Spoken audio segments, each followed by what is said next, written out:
नमस्कार दोस्तों, 2024 UPPCS mains का पेपर कंप्लीट हो गया है। अब इसका देखते हैं कि क्विक एनालिसिस करते हैं और देखते हैं कि हम 2025 के लिए इसमें से क्या सीख सकते हैं। तो पेपर को पहले मोटा-मोटा देखें तो ये बिल्कुल पीवाईक्यू से मैच करता हुआ पेपर है। काफ़ी सारी चीज़ें पीवाईक्यू से मिल रही हैं यहाँ पे। तो ह्यूमन वैल्यूज़ इन लिटरेचर, ये काफ़ी लिटरेचर के क्वेश्चन पहले भी पूछे गए हैं कई बार, तो ये बहुत एक्सपेक्टेड क्वेश्चन था। फिर वीडियो वुमेन का भी आता रहता है और impact of youth participation in nation building, तो ये भी अच्छा टॉपिक है, बिल्कुल करंट अफेयर से लिंक टॉपिक है। आर्टिफिशियल इंटेलिजेंस का ऐसे हमने डिस्कस किया था कि काफ़ी इंपॉर्टेंट है इस साल के लिए, और सीधा सीधा क्वेश्चन आ गया, बिल्कुल घुमा फिरा कर एकदम पॉसिबिलिटीज बता दीजिए, चैलेंजेस बता दीजिए।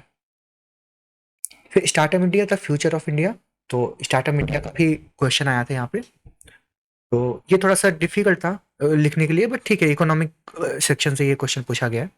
फिर लास्ट क्वेश्चन आपका टेक्नोलॉजिकल इनोवेशन और sustainable development in agriculture. Agriculture का क्वेश्चन एक्सपेक्टेड था, टेक्नोलॉजी वाला पार्ट भी बिल्कुल एक्सपेक्टेड था, और सस्टेनेबल डेवलपमेंट वाला मतलब ग्रीन एग्रीकल्चर वो भी काफ़ी इंपॉर्टेंट था और एक्सपेक्टेड था। तो इस सेक्शन में आराम से आर्टिफिशियल इंटेलिजेंस या इनोवेशन या एग्रीकल्चर से दोनों में से एक क्वेश्चन आराम से कर सकते हैं। पहले वाले में से ह्यूमन वैल्यूज लिटरेचर बिल्कुल कर सकते हैं, वुमेन इन न्यू इंडिया ये भी बिल्कुल कर सकते हैं, ये दोनों काफ़ी ईजी हैं। यूथ पार्टिसिपेशन नेशन बिल्डिंग ये भी डुएबल है, पर थोड़ा सा डिफिकल्ट हो जाता है, तो आराम से दो दो में से एक आराम से चूज कर सकते हैं। सेक्शन बी में भी आराम से दो क्वेश्चन कर सकते हैं आप।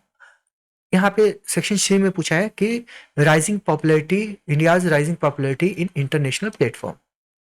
तो इंडिया की राइजिंग पॉपुलैरिटी ये तो काफी न्यूज में रहता है, जो तो ये काफी इंपॉर्टेंट है, और मतलब ये काफी डुएबल है, मतलब आप आराम से कर सकते हैं। डिफरेंट डिफरेंट एरेनाज को दिखा के, डिफरेंट एरियाज को दिखा के हम इसको आराम से कर सकते हैं। Global warming again very very expected, और to state to the question कि कैसे वो फ्यूचर के लिए थ्रेट है, ये पूछा गया है।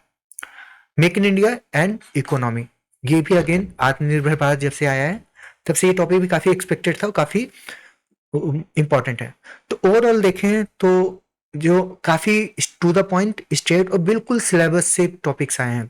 तो अगर जिसने भी 2025 मतलब जिसने भी बिल्कुल सिलेबस को अच्छे से तैयार किया हुआ है, सारे पीवाईक्यूज को अच्छे से तैयार किया हुआ है, उसको कोई भी दिक्कत इन एसेज में नहीं आनी चाहिए।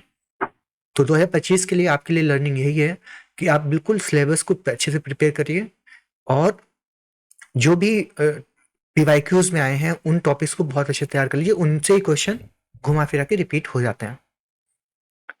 राइट, फिर हमने स्टार्ट किया था आपका एसए इजी प्रोग्राम। तो जैसे पहला क्वेश्चन आया आपका human values and literature, human values and literature, इसका तो हमने सीधा सीधा ही क्वेश्चन बना दिया था, moral responsibility of literature, literature and human values. तो ये सीधा ही बिल्कुल क्या बोलते हैं ना, बिल्कुल ही टू द पॉइंट, मतलब एकदम सेम टू सेम वही चीज है, उसको आप यहाँ पे डायरेक्टली कनेक्ट कर सकते हैं।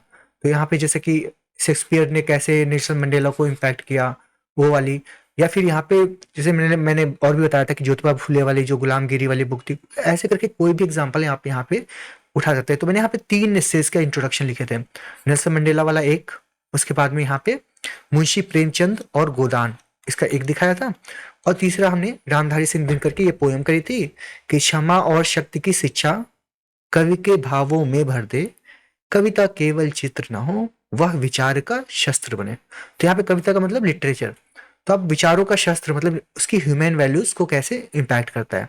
तो ये दिनकर जी की कविता, इसको आराम से आप यूज कर सकते हैं। इस तरह से आपका ये वाला टू तो बिल्कुल सीधा सीधा फंस गया आपका उसमें। दूसरा है आपका न्यू वुमेन, वुमेन वाला टॉपिक, ये तो पूरे आपके सीधे सीधे टॉपिक दिया गया था आपके हैंडआउट में, वुमेन पॉजिटिव नेगेटिव मिथ ये सब। उसके बाद में भी हमने 2 एसेस कराए थे, वुमेन इन रूरल इकोनॉमी, इसका क्या रोल था, ड्रोन दीदी इनिशिएटिव से स्टार्ट किया था। अगला यहाँ पर वुमेन लेड डेवलपमेंट, इसमें हमने मुर्मू जी की कहानी हमने डिस्कस करी थी। तो वो यहाँ पे फिर कोई भी मतलब ये टॉपिक बहुत ही ईजी था, और हमने इसको डिफरेंट डिफरेंट वेज में कराया था। तो सेक्शन ए से आप आराम से 2 में से एक चूज करके लिख सकते हैं। सेक्शन बी उठाया तो आर्टिफिशियल इंटेलिजेंस, जैसा कि बताया बहुत ही टू द पॉइंट स्टेट है, तो यहाँ पे पूरा पूरा हमने टॉपिक ही हैंडआउट में दे रखा था। तो अब यहाँ से पूरा लेके आप इसका क्या आर्टिफिशियल इंटेलिजेंस की डेफिनेशन क्या होती है, क्या कौन इसके जैक मैकार्थी है ना, John McCarthy father of AI, फिर ये सब चीज़ें लिख के फिर इसके एप्लीकेशंस और फिर की चैलेंजेस और सॉल्यूशन लिख सकते हैं। तो उसमें पूरा कंटेंट था, इससे आपका ये वाला आराम से बहुत अच्छा लिख सकते थे आप। सोशल स्फीयर में एक और क्वेश्चन हमने कराया था आर्टिफिशियल इंटेलिजेंस और एजुकेशन सिस्टम क्लासरूम। तो उसमें हमने ये बिल्कुल रोबो मैम वाली पाठशाला ऐसे करके आपने लिखा है, तो आप पॉसिबिलिटीज में एनेक्डोट ये वाला बना के यूज कर सकते हैं आराम से। तो ये भी काफी अच्छा था, आपने कंटेंट से काफी डुएबल था।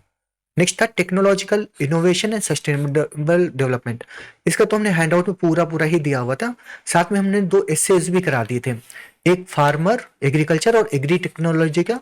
तो इसमें पूरा डिटेल में आपका एसे 17 था ये। तो इसमें टेक्नोलॉजी इनोवेशन और एग्रीकल्चर को कनेक्ट कर दिया था, क्लाइमेट रेजिलिएंट एग्रीकल्चर और फूड सिक्योरिटी इसको कनेक्ट कर दिया था, इससे आपका सस्टेनेबल डेवलपमेंट वाला एस्पेक्ट कवर हो जाता है। इन दोनों में इतना कंटेंट था और आपके जो हैंडआउट में इतना कंटेंट था कि ये वाला टॉपिक आराम से आप तो बहुत अच्छे से लिख सकते थे। सेक्शन सी की बात करें तो इंडिया की rising popularity in international platform. तो ये भी डिफरेंट काफ़ी पॉलिटिकल इंडिया का रोल के बारे में बात करता है, राइट। तो हमने हैंडआउट में इसको बहुत डिटेल में कवर किया था पूरा, फ्रॉम शुरुआत में जो इंडिया की फॉरेन पॉलिसीज थी उसमें सारी पॉलिसीज, नेहरू जी की जो पॉलिसी थी, उसके बाद में धीरे धीरे आते आते कैसे वो पॉलिसी चेंज हुई, कैसे इंडिया का रोल चेंज हुआ, फिर नेबरहुड पॉलिसी, क्वाड, ब्रिक्स, इन सब के थ्रू कैसे इंडिया की लीडरशिप चेंज हो रही है और इंडिया का रोल कैसे इंप्रूव हो रहा है। फिर उसके बाद में हमने एक सीधा सा ही टॉपिक रख दिया था, इंडिया का रोल ग्लोबल क्लाइमेट क्राइसिस में। तो इंडिया की राइजिंग पॉपुलैरिटी, सीधे आप इंडिया का रोल ग्लोबल क्लाइमेट क्राइसिस का तो आपको पूरा इससे ही था, वहां से ले सकते हैं, और साथ में आप पॉलिटिकल और इन सबको रना को दिखा के ये वाला इससे भी अच्छे से लिख सकते हैं। फिर आया था ग्लोबल वार्मिंग सेक्शन सी में, अ थ्रेट टू फ्यूचर। बिल्कुल सीधा सीधा क्वेश्चन फंस गया था, climate change and new reality ऐसा हमने रखा था, स्ट्रेट क्वेश्चन यहीं से आ गया। आप आराम से यहाँ पे आइसलैंड वाला ग्लेशियर जो मेल्ट हुआ था उसका एनेक्डोट हमने स्टार्ट किया था, तो उससे आप लिख सकते हैं। बाकी आपका इन्वायरमेंट का हमने हैंडआउट भी दिया था, उसमें बहुत सारे एनेक्डोट थे। फिर ग्लोबल वार्मिंग के बारे में पूरी आईपीसीसी 6 की रिपोर्ट हमने दे दी थी, और यहाँ पे काफ़ी सारी चीज़ें। तो नेक्स्ट है आपका सेक्शन से Indian economy and make in India. Make in India का तो पूरा हमने अलग से ही पूरा हैंडआउट में पूरा पेपर ही दे रखा था, ये पेज इंट्रोडक्शन में डिफरेंट 4-5 एनेक्डोट, फिर कोटेशंस, बुक्स के रेफरेंसेस, आत्मनिर्भर भारत अभियान, है ना, और इन सब के इंडिया अनबाउंड, इन सब की बुक्स के नाम लिख के दे दिया था। तो पूरा ही पूरा आपका यहाँ पे मेक इन इंडिया का चीज था। साथ में हमने एक पूरा ही ऐसे करवा दिया था आत्मनिर्भर भारत का, सेल्फ रिलायंस और स्ट्रेटेजिक आइसोलेशन। तो आत्मनिर्भर भारत के ऊपर सीधा सीधा क्वेश्चन हमारा सीधा सीधा ऐसे था, उससे आपका सेक्शन सी का भी आराम से बहुत अच्छे से सेम पॉइंट्स अगर रिलेटेड करते तो आपका बहुत अच्छे से लिख जाता।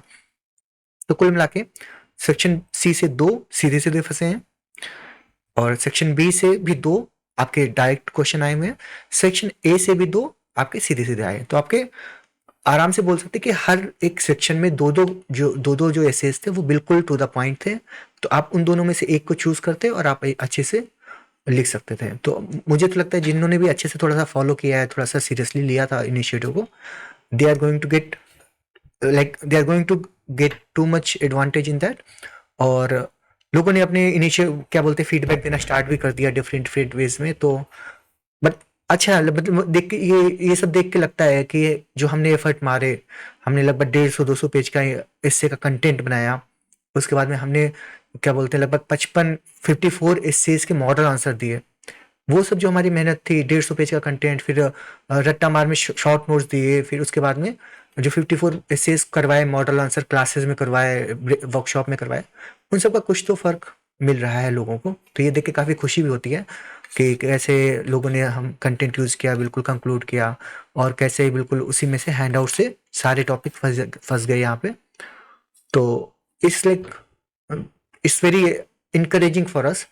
तो thank you everyone for believing in us और हमारे साथ ऐसे का अच्छे से प्रोग्राम करने के लिए। और अगर आप 2025 के लिए कर रहे हैं प्रिपरेशन, तो प्लीज़ वो जो हमने मटेरियल डाला है, जो भी चीज़ें हैं, जो वीडियोस हैं, इनको अच्छे से देखिए और इनसे सीखिए, क्योंकि नेक्स्ट ईयर भी यही सेम चीज़ पीवाईक्यू और जो सिलेबस है उसी बेस्ड इससे रिपीट होने वाले हैं। और ये जो कंटेंट है, ये जो क्लासेस हैं, ये काफ़ी ज़्यादा रिलेवेंट है 2025 के लिए, बहुत ज़्यादा कुछ नहीं बदलेगा। तो आप क्या करिए कि आप उनको अभी से ही पढ़ना स्टार्ट कर दीजिए, वो आपके बहुत काम आने वाला है। Thank you everyone for watching. Please like and subscribe for more videos.